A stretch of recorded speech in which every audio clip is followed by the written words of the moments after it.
Eu tinha 22 anos quando isso aconteceu. Na época, eu tinha acabado de me formar na faculdade, perto de emprego e biscates em pequena cidade. Como babá limpando casas, executando recados, basicamente qualquer coisa que pagasse em dinheiro. Uma mulher que eu sentei no passado me recomendou a uma amiga de seu vizinho, um homem chamado Craig. Ele me ligou uma tarde e explicou que estaria viajando por uma semana e precisava de alguém para ficar em sua casa, para cuidar de seu Golden Retriever. Ele disse que Max era um cachorro ansioso, quem se saiu melhor com alguém realmente passando a noite, em vez de apenas vir para alimentá-lo. E o pagamento que ele ofereceu foi um pouco mais do que o normal. Então eu concordei que conheci Craig 2 dias depois. Ele tinha 40 e poucos anos, usando óculos de aro de arame e um blusão. Nada sobre ele parecia estranho no começo. Talvez um pouco excessivamente amigável, mas não assustador. Sua casa era na orla da cidade, escondido em uma área arborizada. O lugar em si era bom, mas um pouco datado, como com tapetes bege e cortinas florais. Craig me acompanhou em tudo. Quantas vezes deixar Max sair onde a chave sobressalente estava? Quais itens de geladeira eu poderia usar? Ele me disse que eu poderia ficar no quarto de hóspedes, que ficava logo após a sala de estar no primeiro andar. Comecei o trabalho na segunda-feira. As 2 primeiras noites foram normais. Eu assisti TV na sala de estar, então levou Max em seus passeios noturnos e depois dormiu no quarto de hóspedes com ele, enrolado ao pé da cama.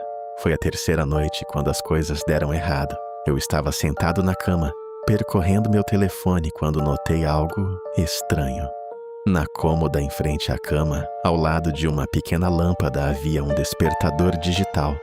Lembrei-me de pensar que não combinava com o resto da sala. Era um plástico preto de aparência mais recente com um display LED azul brilhante, mas todo o resto na sala parecia pertencer aos 2 primeiros. Eu não sei o que me fez olhar mais de perto. Talvez tenha sido a maneira como a luz da lâmpada atingiu a frente dela. Mas quando me inclinei, notei um pequeno orifício preto, perfeitamente redondo, acima dos números. No começo, eu pensei que era apenas um sensor, mas então eu notei o ângulo. O pequeno buraco estava apontado diretamente para a cama. Meu estômago caiu. Eu tinha lido histórias sobre câmeras escondidas em despertadores antes, mas eu nunca tinha visto um pessoalmente. Minha mente começou a correr. Eu peguei e era mais pesado do que eu esperava. Havia um zumbido fraco dentro, como um objeto pequeno. Virei-o para mim e olhei diretamente para o orifício. Foi quando Max, que estava deitado na porta, de repente, levantou a cabeça e começou a choramingar. De outro lugar da casa, não a porta da frente, mas mais profundamente por dentro, eu ouvi o som inconfundível de uma porta se fechando. Cada cabelo do meu corpo se levantou. Greg não deveria estar de volta até domingo, e era apenas quarta-feira à noite. Eu congelei segurando o relógio em minhas mãos, meu coração batendo tão forte que quase doeu. Então ouvi passos lentos no tapete do corredor. Eu rapidamente coloquei o relógio de volta e me mudei para a porta, trancando-o assim que os passos pararam do lado de fora. Então, a voz de Craig veio através, calmo, mas ligeiramente sem fôlego. Ele estava dizendo que tinha deixado algo lá da última vez que esteve em casa e precisava que eu abrisse a porta. Eu não pude falar um momento depois. Ele disse que não era o que eu pensava, alegando que era um sensor de movimento para o cachorro e que ele não queria me assustar mencionando isso. Eu me afastei da porta, minha mão sobre minha boca. Ele me disse para sair e que conversaríamos como adultos. Mas quando eu não respondi, suas batidas se transformaram em batidas. Ele gritou comigo para abrir a porta. Com sua voz não mais calma, mas afiada e zangada, Max começou a latir e pular na porta. O que só fez Craig parecer mais agitado. Eu olhei para a janela, que era baixo o suficiente para o chão para escalar, mas estava trancado.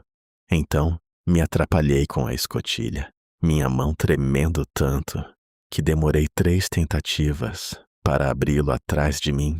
Craig ainda estava batendo agora, gritando que se eu não abrisse a porta, ele pegaria a chave do quarto e chame a polícia e diga a eles que invadi a casa dele. Não esperei para ouvir mais. Eu empurrei a janela aberta, saiu desajeitadamente e caiu na grama do lado de fora. Max mexeu atrás de mim, suas unhas clicando no parapeito da janela, mas ele acabou desistindo e não saltou. Corri pelo quintal lateral e desci a calçada de cascalho.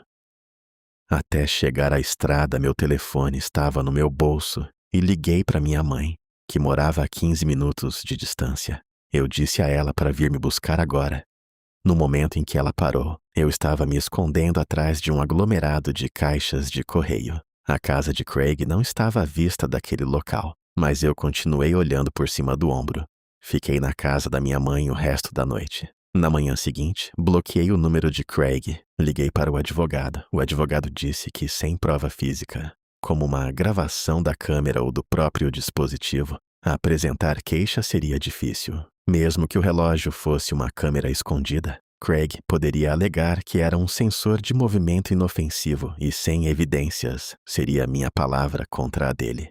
Eu queria voltar e tirar uma foto dele, mas meu advogado desaconselhou fortemente voltar para a casa sozinho. E a ideia de ver Craig novamente fez minha pele arrepiar, então nada aconteceu com ele. Eu nunca fui pago pelas 3 noites que fiquei lá. A mulher que me recomendou a ele parou de responder às minhas mensagens, e eu nunca descobri se ela sabia alguma coisa sobre ele. Por semanas depois, tive pesadelos ao acordar para ver uma lente de câmera. Me observando do outro lado da sala, comecei a verificar todos os relógios, detector de fumaça e porta-retratos no meu próprio apartamento. E ainda penso naquele momento. Eu olhei para aquela pequena lente preta. O som da porta fechando em algum lugar atrás de mim, em uma casa que pensei estar vazia, que me diz que ele pode ter estado em casa o tempo todo, me observando através daquela câmera.